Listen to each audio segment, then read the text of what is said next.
One of the most commonly asked questions we receive here on Next is about our friend and colleague Kristen Aguirre, who has been off the air since April 13th when she had a stroke.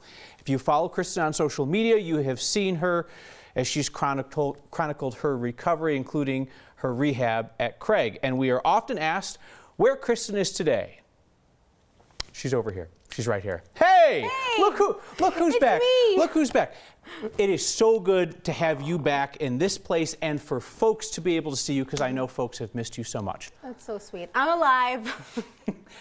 It's been 6 months. 6 months. 6 months. That's a long time. You've shared a lot about your journey online. Yeah. But 6 months after your stroke, what's a good day? What's a bad day? Sure.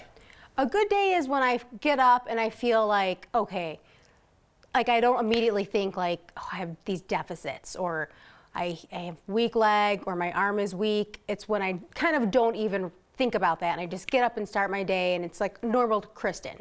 Those are good days. Bad days are when I wake up and I'm like, oh, God, I have to get through this day.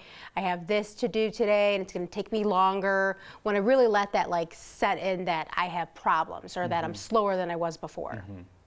It's remarkable how far you've come in 6 months. When at the beginning, it didn't seem like anybody knew. Your doctors didn't know, your family didn't know what exactly recovery was gonna look like. I mean, you posted a video online the other day of you jogging, you running. I mean, you're a big runner, obviously. Like, did you think you'd be doing that so soon? No, only because I didn't like running before, and truly I don't like it now, but I mean, I feel that like, I need to be doing all that because there were months in my life where I wasn't able to do it, not because I didn't want to, but because physically I couldn't do it. So now every morning before, when I have to wake up to work out, I'm like, all right, remember when you were laying in a bed and all you wanted to do was get up and work out and break a sweat and feel normal? And so I really have to do that. But I always knew I would push through and get back somewhere, but no, I didn't think I'd be running in 6 months. I think I would have had a different mentality from inpatient if I thought, okay, only 6 months, you'll get there. Because for me, I didn't know how long it would take, and that's why there were some good days and bad days.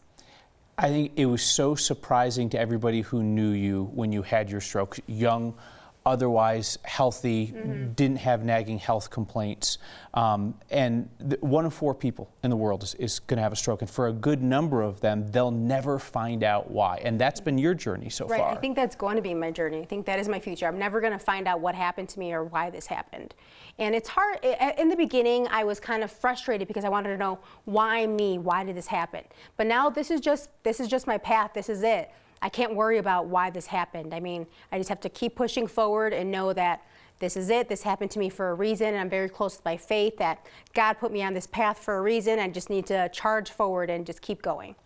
Is it an answer that you're still seeking, or is it just if it comes, it comes? Yeah, if it comes, it comes. Like my neurologist and my physiatrist at Craig have told me from the beginning, like after they looked at all my stuff and they ran so many tests, they have said, you know, we may never find out.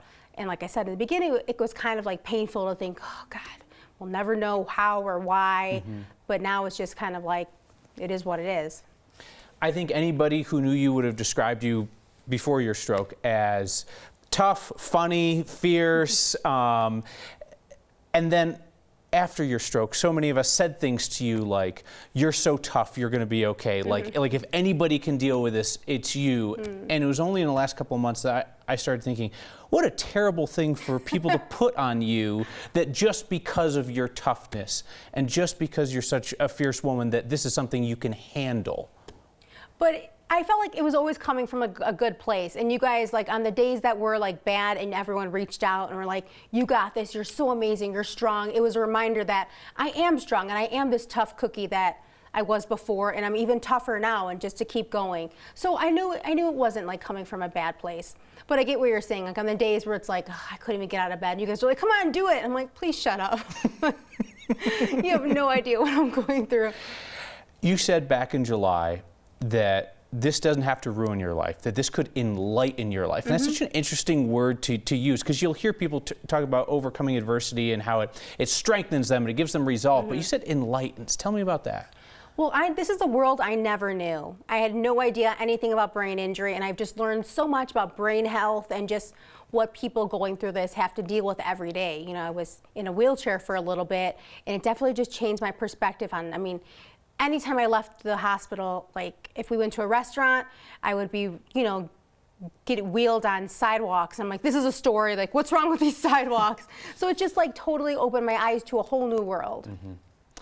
And I know everybody around here, everybody at home is excited for the day when you're able to come back and be on air. And that's something that you've been working on. Yes, we've been doing rehearsals here, which has been such a blessing. Like, I mean, you know, I talk about how 9 News is a family, but truly I've leaned so heavily on you guys. And even when it comes to rehearsals, people are coming into work early just to help me, you know, practice and kind of get back to where I was beforehand. And, you know, every rehearsal is a little bit better. So just day by day.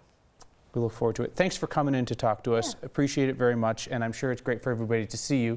See, I told you she was making great strides. We told you that she would be back. Thank you for coming in. Yeah, of course. Subscribe to the Next YouTube channel for the best of Next and some other stuff.